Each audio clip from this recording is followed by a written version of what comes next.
Olá, colecionadores e seguidores do canal Coisa de Colecionador. Vamos falar aqui de um dos ícones do mais moderno, não sei, mas um dos personagens mais novos, digamos assim, da indústria dos quadrinhos, que é o Spawn, a grande criação do Todd McFarlane, né? Mas antes de tudo, como sempre, você já sabe, né? Se inscreve no canal. E se você gostar do que está mostrado aqui, deixa o seu gostei. Se não, não gostei. Faz parte da brincadeira.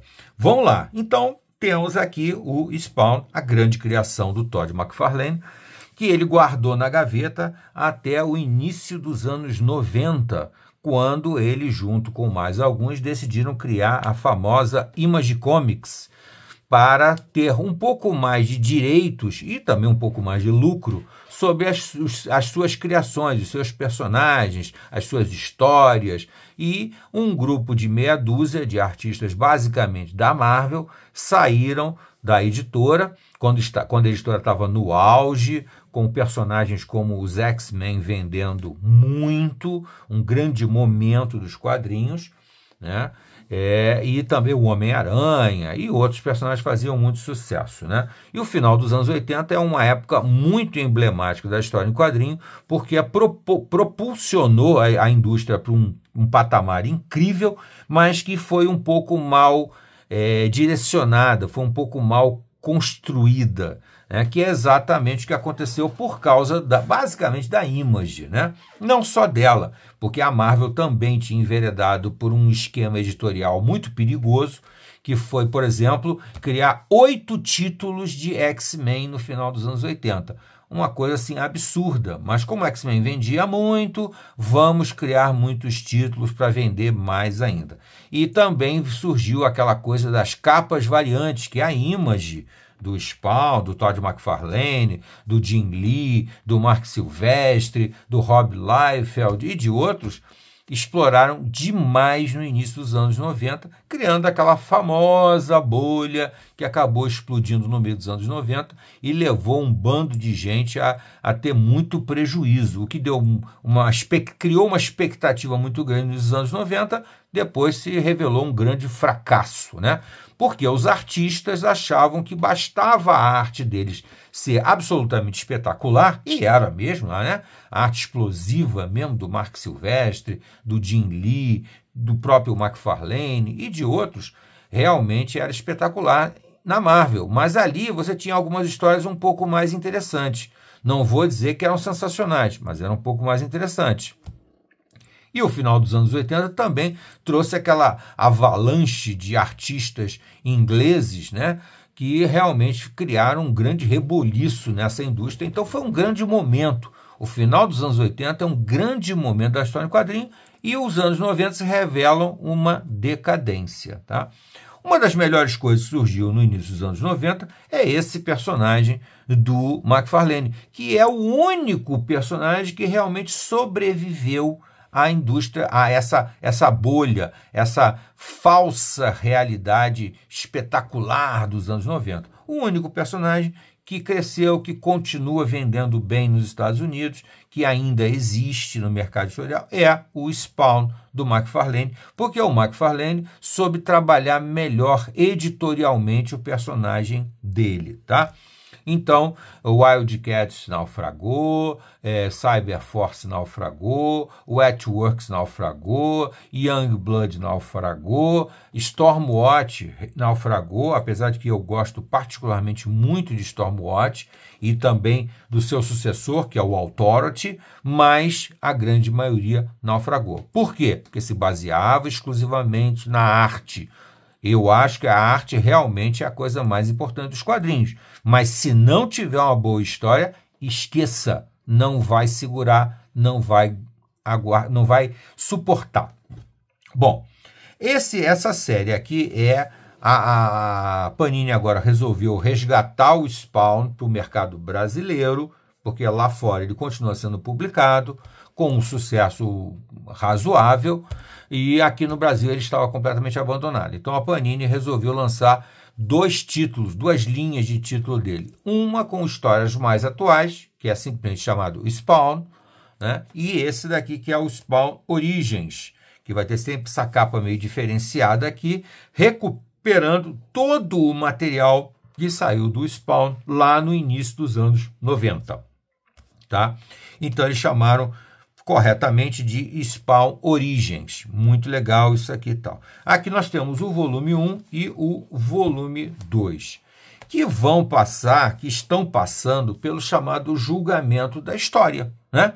O julgamento do tempo, que define se um material que foi publicado há muitos anos, né, aqui com mais de 30 anos, né, se ainda continua bom, se ainda continua consistente, se ainda continua válido, razoavelmente atual, tá? Porque se você for ler, por exemplo, O Cavaleiro das Trevas do Batman, lá do final dos anos 80, 87, se eu não me engano, você vai achar ainda completamente extraordinário. Se você for reler o Watchmen, você vai continuar achando espetacular. Se você for ler V de Vingança, vai continuar achando espetacular. Muito material do John Byrne, lá do final dos anos 80, também é espetacular. O Quarteto Fantástico, né? Os X-Men mesmo, né? Aquela fase do Chris Claremont, do John Byrne, espetacular. Tudo isso aí. O Spawn, que é um pouco mais novo do que essa galera que eu estou falando aqui, ele naquele momento criou um grande buchicho, criou um grande movimento, muita gente admirando e tal. Mas aí é que vem o que da questão. É o momento de fazer um novo julgamento, de reler o material e ver o que você acha que aconteceu. Aqui ele já começa aqui o prefácio, sempre muito caprichoso da Panini, né? Apesar da edição ser uma edição bem simples, tá, gente? A edição é bem simples, é uma edição capa cartão, não tem nem aquela orelhinha que eu gosto, mas é legalzinha, mas o preço é muito bom, R$19,90, né? Com não sei quantas páginas tem aqui, mas tem um bocado de página. Ela contém aqui o Spawn do 1 ao 7, tá? Do 1 ao 7 com as capas novas feitas pelo Greg Capullo, que acabou sendo, na minha opinião, o melhor artista do Spawn. Bom, deixando de lado isso, né, que tem 7 edições, reúne a edição de 1 ao 7, você então começa com a arte do McFarlane. Que eu ia falar para vocês, né? Aqui você vai ter, então, o grupo que formou a Image. O Erik Larsen, do Savage Dragon, né? O Jim Lee, o Rob Liefeld, o Wilson Portácio, Mark Silvestre e o Jim Valentino, tá? Aqui, sinceramente, alguns artistas, eu considero aqui o Jim Lee um excelente artista, o Wilson Portácio eu acho razoável, o Mark Silvestre eu acho excelente artista, mas o Erik Larsen, ele faz um traço muito próximo ao Todd McFarlane, que eu acho muito caricato. Isso na época já não me agradava. Rob Liefeld eu nem vou comentar, porque para mim ele é muito ruim. E o Jim Valentino também não tem um traço assim que eu considere muito de destaque, tá? O que o McFarlane se destaca é na quadrinização. Ele tem uma boa forma de narrar uma história em quadrinhos. Lembrando que essa história aqui é escrita por ele, desenhada por ele, o que ele fazia antes na Marvel do Homem-Aranha. Nessa época aí, o Homem-Aranha dele fez muito sucesso na época, né? Inclusive a Panini também está relançando aí o Homem-Aranha do McFarlane. Eu, pessoalmente, não gosto, exatamente o que eu já falei. Apesar da arte dele ter o seu valor, é uma arte, na minha opinião, muito caricata, tá? Muito exagerada, com umas composições anatômicas completamente impossíveis, fisionomias extremamente caricatas, tá? E até alguns momentos em que eu acho que a ação fica confusa, fica difícil até de você estar entendendo exatamente o que está acontecendo. Você necessita muito do texto para entender algumas coisas, tá? Então, para mim, esse problema não é um julgamento da história. Esse problema é a visão que eu já tinha lá nos anos 90 do Spawn, do McFarlane, e continuo tendo, tá? Apesar dele ser um escritor um pouco superior ao Jim Lee e ao Mark Silvestre, ele é um escritor que, na minha opinião, deixa a desejar ainda em relação aos melhores escritores do mercado. A diferença é que o McFarlane acima de tudo, é um grande editor e um grande administrador. Ele soube trabalhar o personagem dele sob diversos ângulos, de tal forma que não ficasse preso exclusivamente à história e à arte dele. A história dele é mais ou menos razoável e a arte dele é para quem gosta da arte dele. Não é para todo mundo, tá?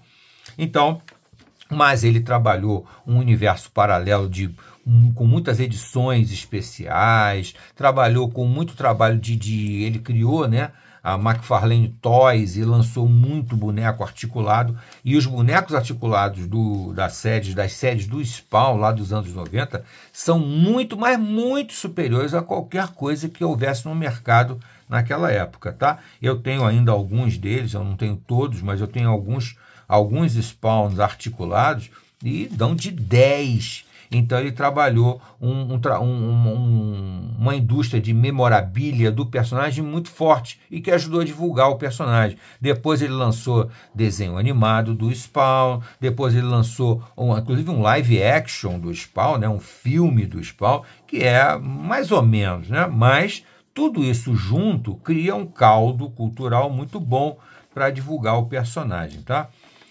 Agora, a história, agora já fazendo o julgamento do tempo, tendo relido agora, é uma história, novamente que eu vou dizer, acima da média dos anos 90, tá? Não é aquela história pueril demais que tinha os Wildcats ou o Cyber Force, que nada mais eram, ou Youngblood, do que cópias descaradas do X-Men, né? Ali todo mundo copiava o X-Men ou copiava o Homem-Aranha, né? Não tinha absolutamente de nada de novo no que saiu pela Image, exceto o Spawn. O Spawn é o único personagem que você não consegue achar nenhum paralelo dele com outros personagens famosos da época, né? Se você for pensar em Wildcat, se você for pensar em Cyber Force, Youngblood, em Wetworks, você vai perceber claramente os personagens dos X-Men ali, não tem como. Já no Spawn você não consegue. Você pode até, forçando uma barra, dizer, não, mas tem alguma coisa do Batman, mas muito pouco, talvez um pouquinho no visual, mas na história não tem nada a ver com Batman, não tem nada a ver com Super-Homem, menos ainda com Homem-Aranha, que era o personagem que o McFarlane desenhava, né, antes de fazer o Spawn, tal, e não tem quase nada. E tem uma marca também que é muito típica do final dos anos 80, que é a violência. Ele é um personagem, a história em si é muito mais violenta do que mais ou menos na pegada do final dos anos 80, que as histórias tinham uma pegada muito mais violenta, tá? Então, vamos tentando achar aqui os pontos fortes e os pontos fracos dessa edição, tá?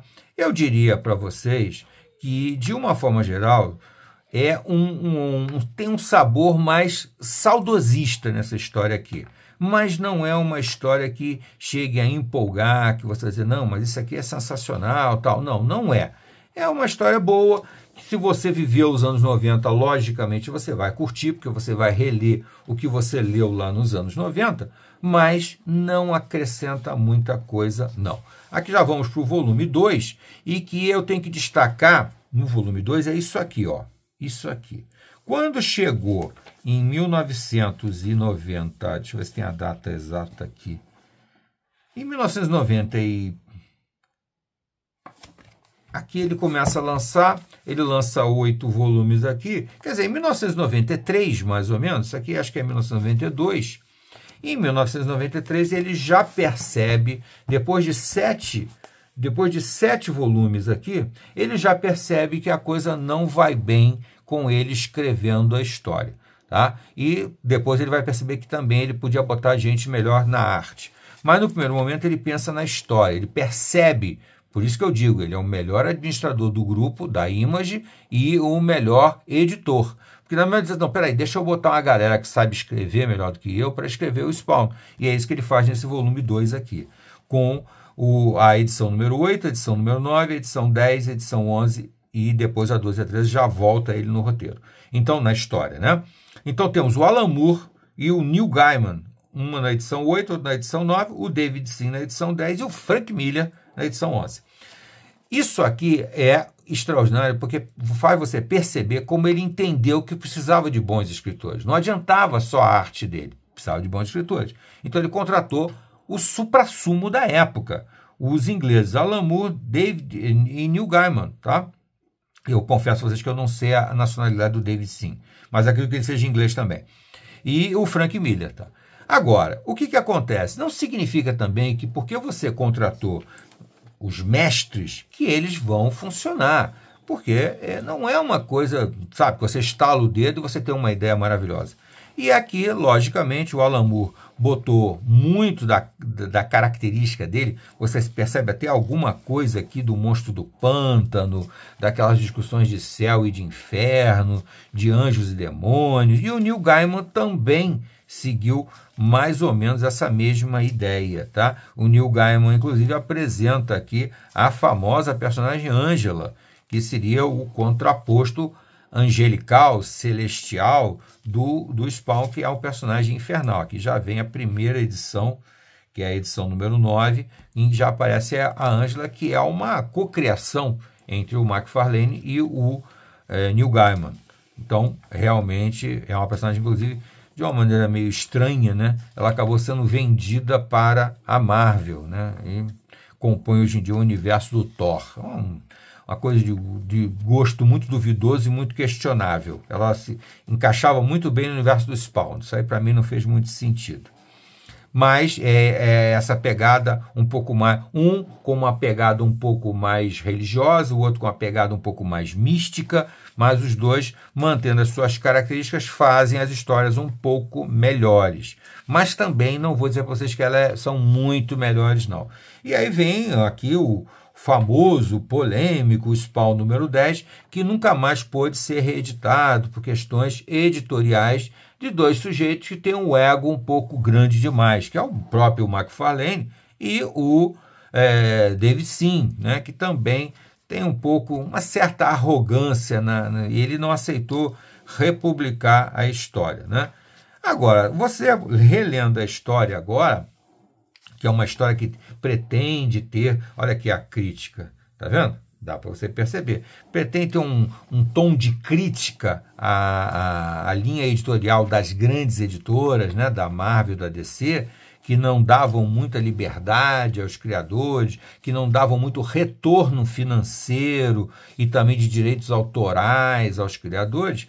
A história, na verdade, navega mal e não acrescenta praticamente nada. Fica até um pouco, não sei, inconclusiva, tá? Não me parece, me pareceu muito mais uma história pretensiosa e com uma solução bem pequena e até confusa, tá? Pessoalmente eu não gosto desse famoso edição número 10, que é polêmica. Depois, então, vem a edição escrita pelo Frank Miller, ainda desenhada pelo McFarlane, com aquela violência explícita, exagerada, rasgada, que o Frank Miller acabou popularizando. O Frank Miller é outro escritor que eu vejo com um certo cuidado, como eu faço com o Mark Millar, né? O Frank Miller começa muitíssimo bem no Demolidor, chega ao auge dele em Batman, o Cavaleiro das Trevas, não tenha dúvida nenhuma, mas depois ele meio que se torna um fã de violência extremada, de violência expressiva, de violência exagerada, coisa que ele mostra muito bem nessa edição número 10 número 10 não, número 10. Número 10 número 11, número 10 é a do coisa. Número 11 do Spawn, né? E que ele depois acabou consolidando essa violência extremada em Sin City, né? É lógico que se você pensar na violência de Sin City hoje em dia e comparar com, por exemplo, The Boys, você vai achar que Sin City é coisa para você ler no catecismo, né? Porque o The Boys é infinitamente mais brutal, agressivo, violento, dramático, drástico, tudo num sentido bem, na minha opinião, bem ruim, tá? Então, chegando aqui ao final do segundo volume do Spawn Origens, eu digo para vocês o seguinte: leia isso aqui se você é muito fã do Spawn, se você é muito fã do McFarlane, se você é muito fã de histórias dos anos 90, mas se você não é exatamente tudo isso aí, não tem esse fanatismo todo, você pode deixar isso aqui lá na geladeira, porque não vale a pena, né? Eu diria que é uma daquelas edições que ou vai para o sótão, ou vai para o porão, ou vai para a garagem, porque não merece ser relida muitas vezes, não. No máximo uma vez para matar saudade, principalmente daquelas pessoas que leram lá nos anos 90, ou então que acham importante para ler o material atual, ler esse material antigo. Mas não é importante, não. Se você quiser comprar pela Panini apenas a série mais atual do Spawn, você pode comprar e começar a curtir tranquilamente, independente dessa história aqui. Depois eu vou gravar um vídeo falando sobre essa fase atual do Spawn. Apesar de que já existe um vídeo no nosso canal mostrando a edição, tá? Mostrando lá por dentro, a edição do Spawn atual, não Origins.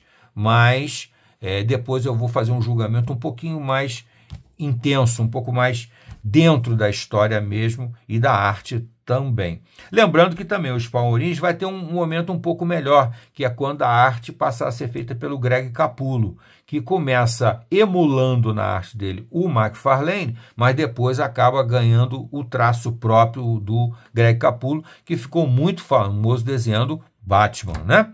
Então tá bom, gente. Fica essa dica aqui do canal Coisa de Colecionador. Não deixe de se inscrever no canal e se gostou do papo, deixa o seu gostei aí pra gente, tá bom? Até a próxima.